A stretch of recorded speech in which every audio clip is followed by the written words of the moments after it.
son is racing.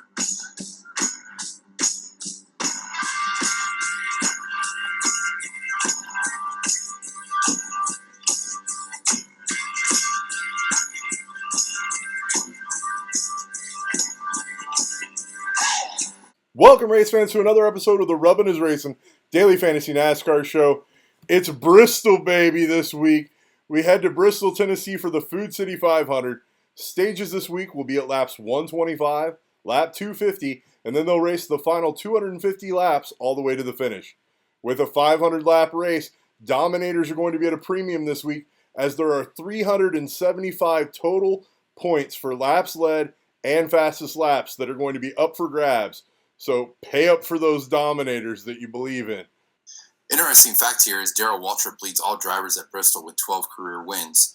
Most impressive stretch of dominance by a driver at the short track came from 1981 to 1984 when Waltrip won 7 straight races. That's crazy, and I think your fun fact is a great transition for us to talk about the main news event for NASCAR this week. First, we had an article published that talked about DW and how he really should retire from the NASCAR booth and that Fox needed to move on from DW. And then we got DW's announcement that he actually is retiring a day or two later. First, I want to say DW is the man. He's a NASCAR treasure, a Hall of Famer. The guy is a pivotal person in this sport that we should all love and cherish. And to be honest, he's been amazing in the booth for several years. But the last few years, he's become less the amazing DW that we knew in the booth and doesn't seem to be doing the work that's required on a week in and week out basis, just kind of talks without having any of the facts or information. And I don't think that's the quality content that we deserve as NASCAR fans, or that a major network like Fox deserves to be broadcasting for that. And I think that Jeff Gordon has had to pick up a lot of the slack in the booth because of it. Liehr, your thoughts on the DW situation? No, as far as DW, man, it's definitely one of those things where the guy's been a patron of the sport since he's been in it. I mean, his brother also raced in NASCAR. The famous call of his at Daytona where Michael Waltrip won the race, and obviously we lost Dale Earnhardt Jr. in the same breath, kind of his most iconic call, I think, because he was so excited and jubilant for his brother to actually win the race. All the while he said, well, I hope, Dale is okay. But as far as a driver, a lot of, people are nowadays, or our age, or maybe a lot younger, always kind of think of Darrell as the boogity, boogity, boogie, let's go racing, announcer, where the guy actually had a Hall of Fame driving career. The crazy part is he had 84 wins over that 29-year span, and the guy was just dominant during his era. And even though he probably doesn't bring to the table what he should be, he's kind of earned that right in the same breath of air that he's got the guys that the Jeff Gordons and the Mike Joys and the Larry McReynolds to, kind of pick up the slack where he doesn't really have to do all that stuff. And to be quite honest, it's disappointing that something like that has to come out. And I don't know if they already knew that was going to happen or if it just kind of happened that way. More than likely it didn't. But, congratulations to Darrell Waltrip. And, most guys dream of having a career of driving in NASCAR, the top series, and having a Hall of Fame career, but let alone this guy had a second birth of NASCAR in being a commentator for the last 19 years. So, I guarantee he didn't expect that to ever happen. But, he's always been there. And you got to think about those guys have just the same schedule as the drivers, each week, week in and week out. Now, granted, because, there's only 2 carriers of the sport for the whole season, they don't go the whole entire season. But, it takes a lot of preparation and a lot of travel to do what they do. And I tip my cap off to them and, definitely wish him well in the future. And it's been awesome.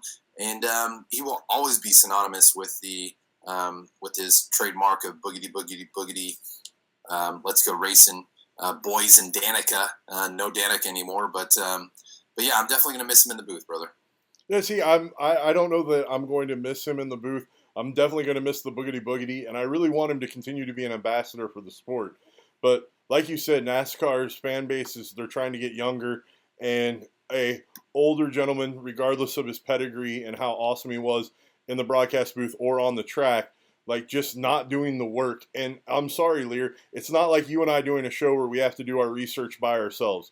Like they have a full research team that is giving them every fact and every stat broken down in bullet points, and he's just not doing the work because he's saying things that like people are running good that aren't running good at tracks, and then he says things like people have a great history here and they have a terrible history at the track. To me, that's just not doing the job that is required of you to be in the booth, regardless of your pedigree. And that's why, as much as I love the guy, I think it's time to move on, and I think some fresh blood will help the sport of NASCAR. I hear you, bro. But someday you and I will both get old too. No, fair enough. And the day I start meandering and saying things that just aren't true, like I hope you guys will tell me it's time to hang up my hat as well. I think I can accept that when that time comes. And I think maybe he's smart enough to have known that he's been kind of skating by, and that's why when the article came out, he announced his retirement at the end of this season. But I'm looking forward to him doing the rest of the season, and we can have his boogity boogity like old boy approach, and it'll be fun. But it's time for some new blood. Well said. All right, man. With that said, it's time to get back to the race talk. Guys, we may get a night race at Bristol, even though it's not scheduled, because we have greater than a 40% chance of severe thunderstorms from 1 to 6 p.m., with it actually increasing in the afternoon above 40% significantly. So, in all probability, if a couple of these storms hit the track, they will have to dry the track, which takes significant amounts of time, and we'll be racing under the lights. Lear, are you excited about a race under the lights at 2 p.m. Eastern on Fox Sports 1 or at 8 p.m. Eastern when it's under the lights? Well, honestly, I'm hoping and praying later on, because then I'll have the ability to watch it as I'm up in Iowa this weekend with my mother. But it's crazy because I absolutely love night racing at Bristol. There's nothing like it. It's on my bucket list. Definitely one of the tracks I want to go to, and I'm hoping I can see it in person and not on DVR. Right, but the weather may cooperate to help you out in that aspect, and maybe give us all a really cool night race. But one thing that we need to be aware of with the rain coming, possibly, is that will once again wash out the top line of the track, meaning that drivers are going to have to establish the top line for the top line to actually come in and be raceable, right? Otherwise, it's going to be a mess up top if we start getting rain, which means that the low line around the track is where it's at, and we saw one person so far just dominating that low line, and that is Kevin Harvick. But before we get into the craziness that was qualifying and where people are starting and their speeds, Lear, do the honors of burning rubber for us, buddy. Burning rubber, Bristol style, baby! All right, now I feel like we can talk about some NASCAR. I didn't have to hold my tone this time. Yeah, I mean, in a retirement community, Lear just goes for the gusto. I love it. All right, buddy. So like I said, we've seen Harvick as he's the top of the boards in 15 lap, 20 lap, and 30 lap averages. He's really pricey. He's not starting anywhere near the front, which makes it a little bit more intriguing. Are you like locking in Harvick as a play, or should we just start talking about all these possible dominators and place differential guys in the conundrums? What do you think, Lear? Well, as we talked last week, I mean, Kevin Harvick was starting from the 23rd spot, and it was still questionable whether you wanted to play him or not, because definitely they have not gotten off to the right foot this year, and kind of proved to be the same fact, even though he was in quite a few lineups that I know that last week at Texas, and basically he only finished 8th, so he did have 57 fantasy points, but necessarily at a $10,000 $10,700 price point, he wasn't a must-own guy. But it's hard to deny the fact that the guy's got some speed this week, leading, all those 15, 20, and 30 lap averages. So, I mean, again, he did go up in salary this week. He's 11,600, which basically leaves him as the third highest on the board behind Kyle Busch and Brad Keselowski. I'm thinking you definitely have to have exposure on a man, and I'm going to be playing a lot of them. And I think that this could be the week where we finally get the breakout of 2019 of Kevin Harvick. Part of me thinks that he was so much faster than the rest of the cars in all of those average lap charts that I'm thinking it's a good week to hitch yourself to Kevin Harvick. And hopefully people don't do it. Hopefully his ownership is way lower than it should be, and we're in that 20s range that he's been being in because of the inconsistency. But the interesting part is the three best drivers on the circuit. Kyle Busch starts 17th. Brad Keselowski starts 12th. And we weren't seeing speed out of either one of those guys. And Rowdy is known as the traditional dominator here. But what gets really crazy is that you don't want to play those guys unless you have them leading laps, right? Because just their place differential here at those salaries does not get it done. They need to be the fastest car on track and leading laps to equal those salary totals. Don't you agree? I definitely agree with you. And I mean, Kevin Harvick is tied for third when it comes to most wins here with 2. He's tied with Jimmy Johnson. But you got to start at the top, man, and that starts with Kyle Rowdy freaking Busch. And that guy has 7 wins here. He's led 2,232 laps, which is almost 1,000 more than the next man up, which is Matt Kenseth, who's not active anymore at 1,500 laps. It's just crazy. And then, after that, you got Kurt Busch, his brother. I know we'll probably talk about that here in a little bit. Well, let's go ahead and talk about it, buddy. Kurt Busch is starting 27th, but his price tag is $10,700. Now, he's been required to be on the winning lineup all but 2 weeks this year so far in the season. So I understand the price increase, and that place differential is really juicy. But at that price, I'm not sure, even if he gets to the top 15, that he's going to pay off that salary. He has to lead laps or actually get to the top 5, and even then it's going to depend on how many people lead enough laps. I know this sounds dirty. I'm considering fading Kurt Busch this week. To be honest with you, man, it doesn't sound dirty. I mean, I know last week, again, we talked about the what is Kurt Busch this season in 2019 with Chip Ganassi. And again, he goes out this week at Bristol and qualifies poorly again after starting 30th last week and 19th the week before that and 21st the week before that. I mean, they haven't had only one top 10 start, and that was back at Atlanta at the Folds of Honor Quick Trip 500 when he started 8th. But, I mean, the guys finished in the top 10 most of the season. I mean, at that same race at Atlanta, finished 3rd, finished 5th, finished 7th, finished 6th. His highest finish so far is 12th at the STP 500 at Martinsville. I mean, the guys had great finishes all year. That team obviously has, when they go out, they are getting it right and making the changes that they need to make during the duration of the race. And, I mean, I could see that happen again this weekend because, again, you're talking about a guy that is the second best with the most wins with 6. He's got over 1,000 laps led here. I don't necessarily mean that that's going to happen this weekend with laps led because, honestly, coming from that position, it's going to be hard unless they come out and they have some crazy strategy during the caution to just take fuel only or not even come in. Bristol's hard to pass, bro. And, I think over time they're going to have a good long-running car. But, again, it comes down to strategy and what happens this weekend if there's going to be a lot of yellow flags or hardly any yellow flags at all. Caution flags, because even today during the Xfinity race, out of 200 laps that they had, there was only 40 laps, and they only had 4 cautions today. I don't necessarily equate, that happening tomorrow, but because they're 2 different cars as far as the Xfinity car or the Monster Cup car. But I don't know. It could get crazy tomorrow, or it could be just the same.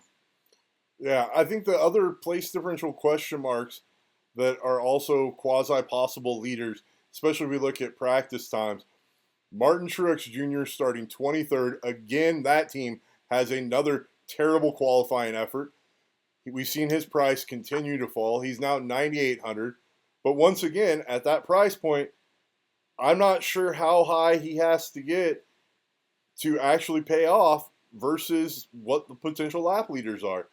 And the guy right below him, Larson, starting 16th, is another quagmire as he likes to run well here, but 9,500 starting 16th, you have to have him lead laps. He loses out the extra place differential points that guys like Truex and Kurt Busch have. And if I'm not paying for those guys, I don't think I can pay for Larson either. I don't know, though. Like, a part of me wants to play Larson. Liehr, what are your thoughts on those two guys before we get into the group of top 5 starters that neither one of us really like? You pulled out the quagmire. Giggity, giggity, giggity. I mean, as far as Martin Truex Jr., it has been a disappointing season for the number 19 team and his transition from the 78 to the 19 in JGR. They just have not shown it. I mean, they've started poorly throughout most of the races so far this 2019 season. I mean, he's got good finishes. I mean, mostly top 10, 8th, 2nd, 8th, 8th, and then he finished 12th last week after starting 20th. But in all reality, that doesn't pay off for you as far as a place differential. But as his salary comes down because he's not, being such the man as far as fantasy is concerned, that means the more value that he's going to add. But to be quite honest, I do like a little bit of Martin Truex Jr. this weekend, especially too after qualifying. That high, he was showing speed after they had the second practice and final happy hour practice today. I mean, he was 8th fastest in 10-lap averages. So I think him and the Cole Pern are going to figure it out and get a good strategy going. Now, as far as his history here at Bristol, it's not been very good. I mean, he's average finish is 21. He's got 26 starts here. He's got 0 wins, only 2 top 5s and 3 top 10s. So that's a little scary in itself. So I will have exposure on Truex Jr., but not as I would probably think. I just have my eye on the prize on a couple other different drivers, but I'm right there with you when it comes to the Kyle Larson debacle because Kyle Larson, I had him as one of my main guys last week at Texas, and of course disappointed me by getting a flat tire and going into the wall. And they've had a major disappointing 2019 season in Chip Ganassi. And frankly, to say it, I don't know if Kurt Busch coming aboard has, I don't know, just made him not feel like such the man anymore over at Chip Ganassi. Because, I mean, if it was Kyle Larson or Jamie McMurray, of course Kyle Larson's going to be the man. But now that you got a perennial Hall of Famer now in your stable and also in the same garage as you would think that would help you out, not hinder you what it's done so far this season for Kyle Larson. But pretty disappointing season so far for Kyle Larson. And today, during practice, during his interview, he was stating that, they got a lot to work on that car. And like you said, that PJ1's got to come in towards the top for him to be successful here. He has had, some success here at Bristol. He's raced here 10 times. He does not have a win, but he's got 2 top 5s and 6 top 10s. So, will he finish in the top 10? Hopefully. But also, too, he's got 1 DNF here. So, I don't know. You can't count on the DNFs, but that team's been pretty disappointing lately. And I just don't know if they're going to be able to figure it out quite yet to make it pay off for you to roster him at his salary. It's still pretty steep at $9,500 because I'm sorry, but this is not the Kyle Larson that dominated the beginning of the season. What was that, 2 years ago? Or that wasn't last year, but 2 years ago. Yeah. Remember when he was just so hot starting the season? But this is one of his better tracks, if not his best track. His last 4 finishes here are 6th, 9th, 2nd, and 2nd, and he led 489 laps in those 4 races. So, I mean, that tells you that he's been required to have been on the winning lineup here several times. I don't know, man. It's a sketchy fade in my opinion, and it worries me to fade him.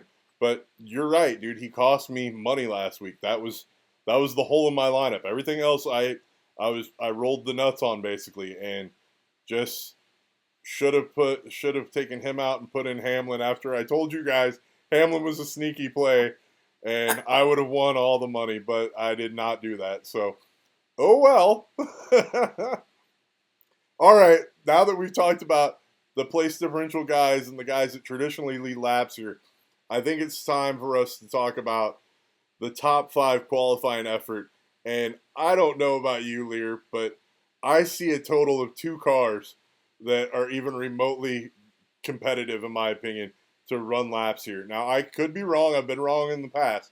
But I have no desire to play Chase Elliott. He's not even in the top of the 10-lap averages, wasn't on the board in 15, 20, or 30-lap averages, sitting on the pole. No thank you. Is there any way you're going to play Chase Elliott this week? I think if you're a betting man, which obviously you are if you're playing fantasy NASCAR, you've got to have some exposure on Chase Elliott. He's had some good moments here at Bristol, with him. And I don't know. After last week and the week before, that Hendrick Chevrolet team is still looking for the speed. His practice times definitely, I was more on him than I was before the practices happened today. But after today, I'm a little bit more hesitant on the Chase Elliott play just because his 10-lap averages were outside the top 10. But, it's so hard to pass here. So I don't know, in a race vision, it really just depends. I mean, obviously he's going to take the low line when they start out. And so I think he's going to lead some laps to obviously start the beginning of the race. Now, will that sustain throughout the duration of the race? And he's got the choice of the best pit box. So, I mean, yes, you got to have some exposure on Chase Elliott. But is it something that I'm going to have huge exposure on? I don't think so, because, I mean, he's raced here 6 times. He does have 2 top 5s, and when it comes to that, he's only led 128 laps. So, I mean, I'm going to have maybe out of so many lineups, I'm probably going to carry maybe 10%, 10 to 15% ownership on him. Oh, and I think that's fair. I'm not, like, I'm playing limited lineups, so I will probably fade Chase Elliott. I'm also fading his teammate, starting second in Billy Byron. And Yes. and the first play that actually kind of interests me is Ryan Blaney starting third. The problem is Ryan Blaney's salary at $10,300. I think he has a good chance to take the race from Chase Elliott early and start leading laps and being the fastest car on the track. That play is where I think I'm steering towards. I also really like starting fourth Erik Jones as a contrarian play to lead laps and dominate here. He's a good racer at this track, even though he has fairly limited experience. And another guy, the same guy that came through last weekend for the people that listen to me, Denny Hamlin starting fifth is actually another intriguing play. But the problem with Denny Hamlin as a play is he is nowhere on the consecutive he's at the bottom of the consecutive 20-lap charts and was nowhere on the consecutive 30-lap charts. I mean, as far as Billy Byron, it surprised me last week at Texas. I mean, kind of the same concept or same idea with Billy Byron. I mean, he started last week second and finished sixth, and at his salary point of $7,300, it was totally worth it for him to actually be a player on your team at that salary. And he comes back down to earth again this week at $6,800. So do I still think that he could be in the top 10? Yeah, maybe. And at $6,800, if that's what you got to work with, I mean, it's kind of that same concept where those lower tier guys, they start up towards the front.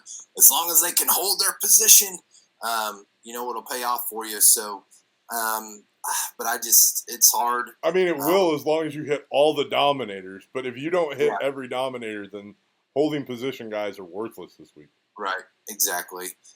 So probably not really so much on Billy Byron. I do like the Ryan Blaney play.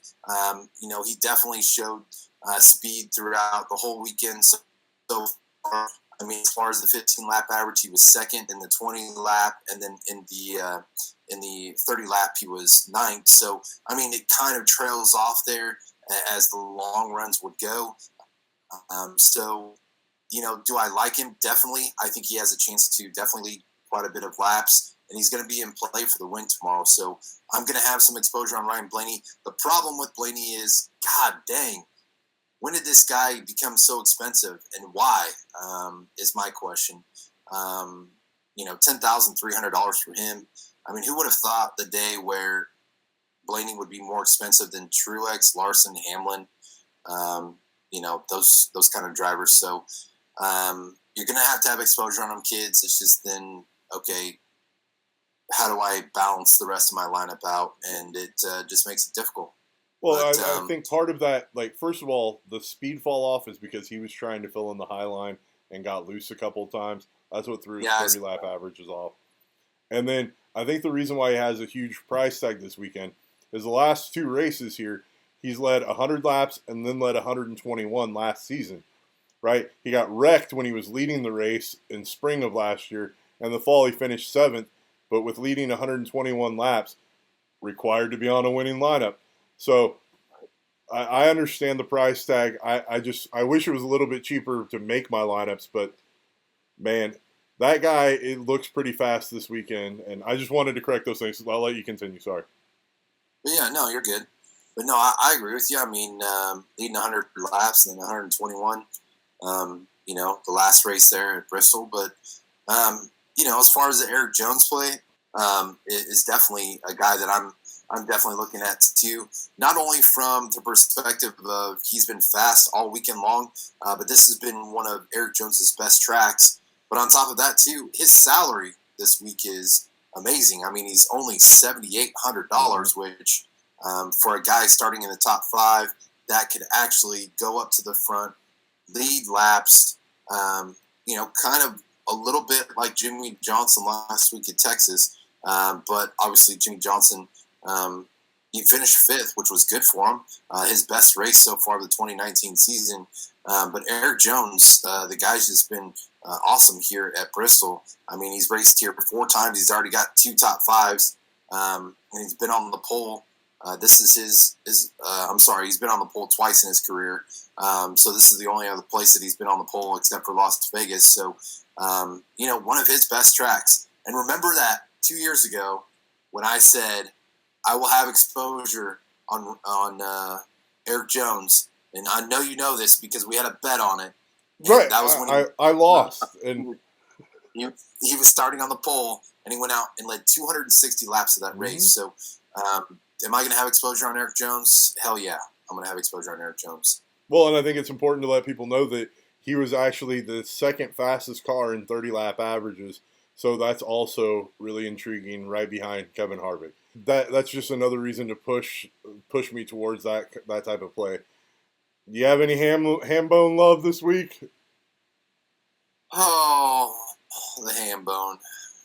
We're not even almost a quarter through the season yet. He's already blown the doors off of his 2018 season already. So I think as we go along here, the more and more that they keep racing this season, I think the more and more you're probably going to have exposure on Hamlin. The only reason I say that is because that team's got nothing to worry about now. All the, pressure and everything's off their shoulders. He can just go out there and do what he does, and that's drive the race car. And obviously JGR and Toyota, they've had good speed and, which showed today too throughout the Xfinity race.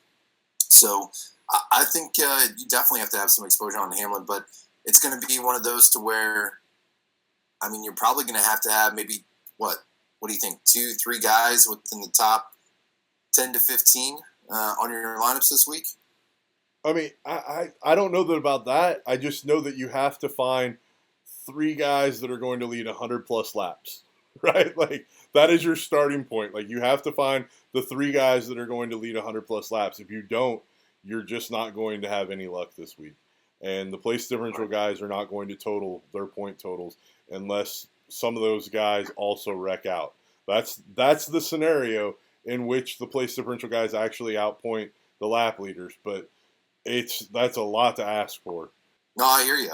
And I mean, I don't know if you want to kind of move on, but looking through six through 10, I mean, Amarola, loved the paint scheme again this weekend. I know you saw that movie this past week. Shazam! And it was awesome. Damn. Amarola, I don't know, man. I just don't think he can sustain it up there. He may have a top 10 car, but in the end, I don't know if he's going to pay off. I know he's not crazy in salary this week. I think he's, $8,400 or something like that, $8,300. But just not somebody that I'm really looking at this weekend to roster on my lineups. Joey Logano, you always got to be cognizant of Logano. He was up there in the 15-lap average. And then also in the 30, he was third in the 30 laps. So he's got some speed over the long haul here. I don't know. You may even go like Team Penske this weekend and maybe have some exposure on Logano and Ryan Blaney. So, but the one guy I am looking at and somebody that was up there as well, and that's Clint Boyer, starting in the 8th position. And the guy's just a really good short track racer and somebody that's always good here at Bristol. I mean, he's got 7 top 5s in 26 races with 13 top 10s. And he hasn't gone out there and blown the doors off by any means. He's only led 257 laps in his career. But definitely somebody I'm looking at there because the guy's got the speed this weekend. But as far as the rest of the top 10, no Paul Menard for me, and probably no Jimmy Johnson either, really. Yeah, no, I just want to reiterate the Boyer stuff real quick. He was 3rd in 15-lap averages, 4th in 20-lap averages, and 4th in 30-lap averages. So he's one of the guys showing speed. Logano was 3rd in 30-lap averages. So those feed your plays. And the rest of the guys, I'm with you. Like Jimmy Johnson showed up 7th on the 30-lap average chart, but I just don't see it there. I'm not seeing it this week. Jimmy might be an interesting play for some people. I'm not on him. So that's why I'm not talking him up. I don't think the speed's quite there for his starting position, and I think he's going to finish right where he starts. Anybody else you want to talk about before we get to the other interesting couple of plays, in my opinion? I can leave a bunch of these guys out, but the interesting plays that I have that we haven't talked about really are Sticky Ricky starting 19th at 7,600. I really like that play. Sticky Ricky has a great history here. Daniel Suarez starting 20th at 7,300 is another interesting play. You might be inclined to make the Bowman play starting 14th. I'm not. I'm not interested in Austin Dillon starting 15th at all. Then we get to the cheapie guys. Do you want to wrap up those guys and then we'll get to the cheapies? Sounds good. All right. Definitely love me some Sticky Ricky this weekend. That's the kind of guy that I was talking about, that maybe instead of rostering a Martin Truex Jr. Or somebody of that magnitude, or Kurt Busch, rolling with the Sticky Ricky play. Surprisingly enough, it's either the super speedways for Sticky Ricky or it's Bristol, baby. Guy's raced here 12 times. He's got 4 top 5s and 6 top 10s. That's 50%. He's finished in the top 10, starting from the 19th position this weekend. And with a salary of $7,600, yeah, that's a guy that I'm looking at that I definitely going to have exposure on. Somebody I really, really like this weekend. Same too with Daniel Suarez. We talked about him last week. Starting from that 4th position, I said, yeah, it was an interesting play because he went out there, qualified by himself and stayed up there the whole entire race. So hell of a race by Daniel Suarez this past weekend. And this weekend, you even get it better. He started from the 20th position. And he was practicing up there as well, when it came to the 10-lap averages. So, 14th for him. But still, that's going to be a great place differential for a guy at that price. And I definitely think he's probably a top 10 guy This may be the Erik Jones, Daniel Suarez kind of weekend this weekend. No, and dude, if you do a pairing like that, you will probably be on an island if you fade a lot of the chalk, like the traditional dominators, and do a lineup like that. Especially if I was trying to go after the $50K, the $10, that kind of strategy might be really interesting to try to get you on an island and unique. Now it's low probability outcome, but that's how you get unique and can win a lot of money. So, right, totally. Well, are you ready to move on to the cheapy guys now? Sounds good, bro. All right. First, we're gonna start. Like, he's a little too expensive to technically be a cheapy guy, but with the times he was putting up, I don't know how else to address this, and I'm worried he's going to be over-owned, even though he's overpriced at $6,700. Matt DiBenedetto starts 21st, and before you laugh at the reason why I'm telling you that you might want to consider playing this guy, he was 5th in the 15-lap average charts, 6th in the 20-lap average charts, and 5th in the 30-lap average charts. DiBurrito in that car was a top 5 car on the long runs. Explain that to me, and I because I'm confused. I tried to figure it out. I can't figure out where this speed's coming from because I went through the history of the car, right? I'm like, maybe this car does well here. No, the car doesn't do well here. This is just an anomaly like none other. Liehr, do you have any insight on whether or not we should be rostering DiBurrito? I'm all about the tacos this weekend, man. I am all about Matt DiBurrito. Definitely a guy I'm going to have exposure on starting from the 21st position. Not per se a salary reliever because, like we talked about, a little bit high for him. But, it's $6,700, so it's not breaking the bank or anything, but definitely going to have to spend more than what your typical, salary saver guy is. But most of them under 7K do meet that criteria. But, this is one of the only tracks, too, that I don't know if you guys out there remember, but a couple of years ago when DiBurrito was racing with, was it BK Racing? Mm-hmm, I believe so. When he finished 6th. And this is one of the only tracks where he's had a top 10. Twice at Daytona and once at Indianapolis. But other than that, man, this is the place for him. And they were definitely showing the speed this weekend with that affiliation and that alliance with JGR, driving that Toyota for LFR, Levine Family Racing. So, by the way, too, did you hear that they're talking about going to a second car next year? As long as they keep getting this one more and more competitive, I'm all about it. Yeah, but as far as this weekend at Bristol, yeah, I'm all about the DiBurrito this weekend. Now, are there any of these other guys that you're really interested in, or are they all basically the same? Like, to me, a lot of these guys are overpriced for what they should be. In Buescher, Wallace, and Hemrick, like some of they're interesting plays, but they're on the fringe of where it makes it impossible to do what you want this week with your potential dominators. It really bothers me because I kind of want to roster some of those guys. I'm just not able to when I put together lineups this week. And basically below that, once again, we're back to the McDowell over qualifying. You can play Tiff. I like it, though. I like it. Starting 18th. Fair enough. You probably think I'm insane. A little bit, yeah.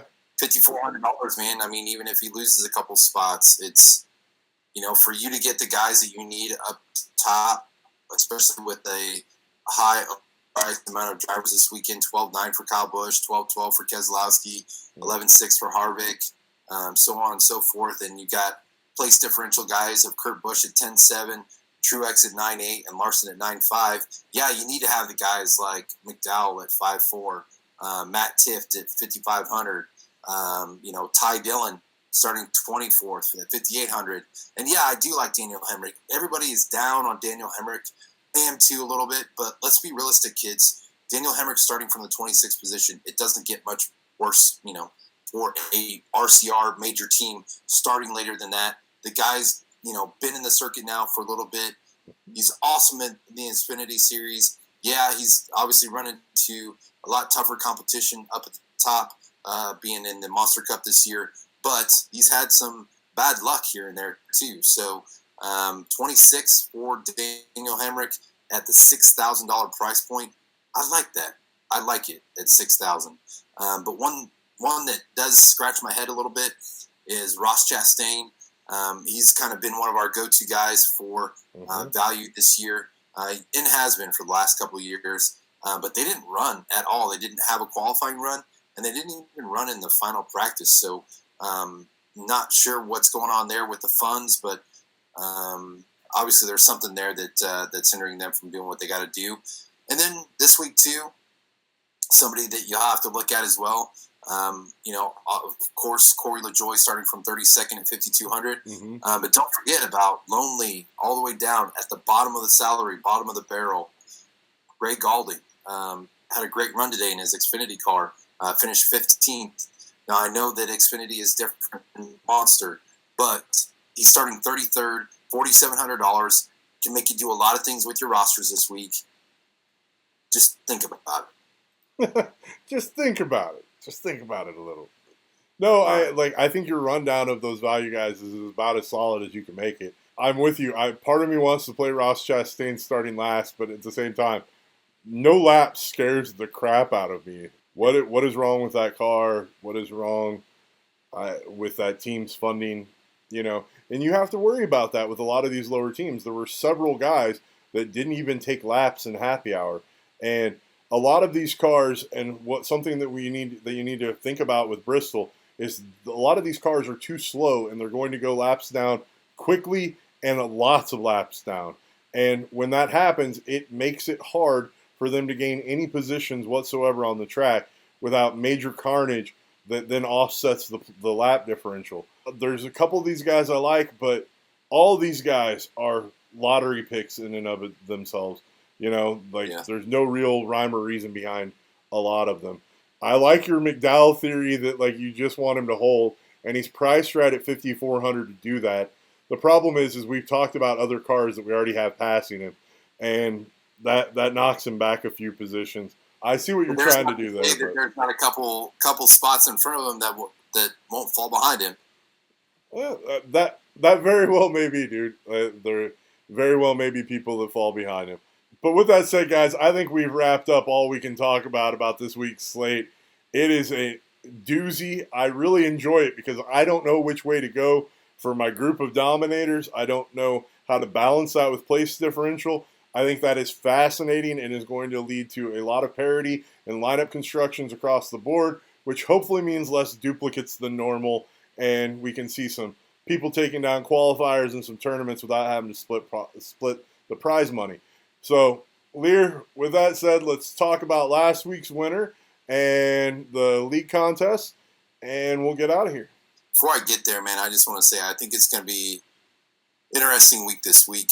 Again, we've got a lot of big boys, starting farther back than normal. We're at a track where it's hard to pass. So I'm gonna be going with that strategy of picking at least 3 to 4 of my drivers starting pretty high up in the field, not relying so much on the place differential to pay off for me. So the drivers that I do pick, though, gotta be some dominators. That is for sure. But as far as the league, it's been amazing so far in 2019. Again, thanks to Andy Smith doing all stats. He's like no other. And Lear's internet is trying to give out on him. Sorry for the connection issues, guys. We're almost done. So again, thank you guys all for participating in the league. So as far as the winner last week, it was Jay Sauter, 17, with a 330.25.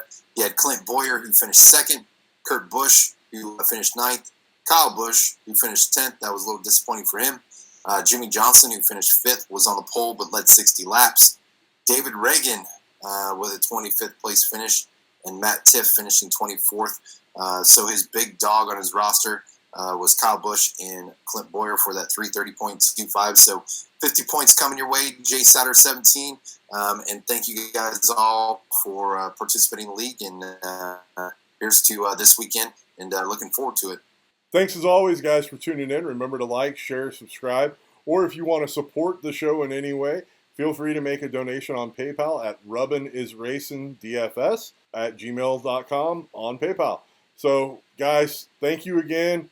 I hope we win some money this week. I'm confused whether or not I'm going to. I'm up in the air about all these picks this week. So, Liehr, say your goodbyes and get us out of here. All right, guys, thanks a lot. Looking forward to the race. Can't wait. Bristol's always an awesome race to watch. And thank you to all you that have donated. We sincerely and truly appreciate it. Oh, absolutely. Enjoy the rest of your weekend. Have a great Sunday fun day. And here's to making some money, Bristol style, baby. Good luck, everybody. Later.